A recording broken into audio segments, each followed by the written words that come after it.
Right breaking చూస్తున్నాం. గత 2 రోజులుగా హైదరాబాద్లోని శంషాబాద్ ఎయిర్పోర్ట్ నుండి రావాల్సిన 68 విమానాలు రద్దయ్యాయి. శంషాబాద్ ఎయిర్పోర్ట్లో సాంకేతిక సమస్యతో ఇక్కట్లు ఎదురుతున్నాయి. ఇక వేరే ప్రాంతాల నుండి శంషాబాద్ రావాల్సిన 35 విమానాలు కూడా రద్దు కాగా శంషాబాద్ ఎయిర్పోర్ట్ నుండి వెళ్లాల్సిన 33 విమానాలు రద్దు సైతమయ్యాయి. దీంతో ప్రయాణికులు తీవ్ర ఇబ్బందులు పడుతున్నారు. ఇదే అంశానికి సంబంధించి మరిన్ని డీటెయిల్స్ అందించడానికి మా కరెస్పాండెంట్ కుమార్ సిద్ధంగా ఉన్నారు. కుమార్, చెప్పండి, అసలు ఎందుకు ఇలా జరుగుతుంది, అసలు ఏంటి సాంకేతిక కారణం ఏంటి? Thank you Sairam.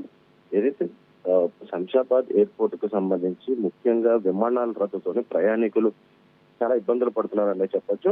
ముఖ్యంగా ఏదైతే దేశవ్యాప్తంగా కూడా ముఖ్యంగా నిన్న ఏదైతే విమాన సర్వీసెస్ సంబంధించి తీవ్ర అంతరాయం అయితే కలిగింది. దేశంలోని అతిపెద్ద విమాన సంస్థ అయిన ఇండిగో 100కు పైగా విమానాలు అయితే రద్దు చేసుకుని ఒక్క శంషాబాద్ నుంచి సుమారు 40 విమానాల సర్వీసులు అయితే నిలిపివేశారు. దీంతో ప్రధాన నగరాలకు వెళ్లాల్సిన వారిలో చాలా మంది ఏదైతే రైళ్ల కోసం పరుగులు తీశారు. ముఖ్యంగా ముందస్తు సమాచారం లేకుండా ఇటు కొచ్చిన్ విమానాన్ని రద్దు చేశారని, అలాగే అయ్యప్ప భక్తులు బుధవారం మానవ దిగడంతో కూడా శంషాబాద్ విమానాశ్రయంలో ఉద్రిక్తత కూడా నెలకొందని చెప్పొచ్చు.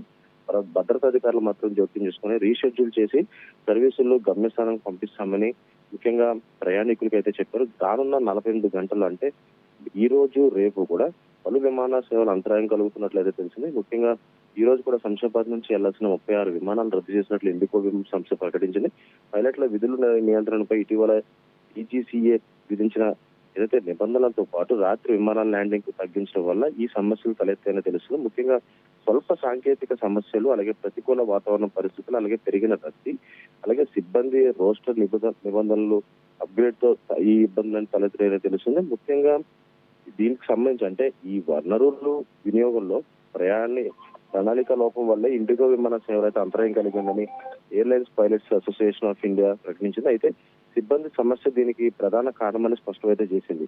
ముఖ్యంగా పైలట్ల విధుల నియంత్రణపై ఇటీవల director of civil aviation DGCA తీసుకొచ్చిన విమానాల విధులు ఏదైతే సమయ పరిమితి వల్ల పైలట్లు కొరత ఏర్పడుతుందంటూ కూడా ప్రశ్న చేస్తుంది. అలాగే ఇండిగో విమానాలు రద్దుపై ప్రస్తుతం విచారణ జరుపుతున్నామని, దీనిపై ఆ సంస్థ నోటీసులు ఇచ్చామంటూ కూడా ఇప్పటికే DGCA నిన్న వెల్లడించిందనే చెప్పొచ్చు సార్.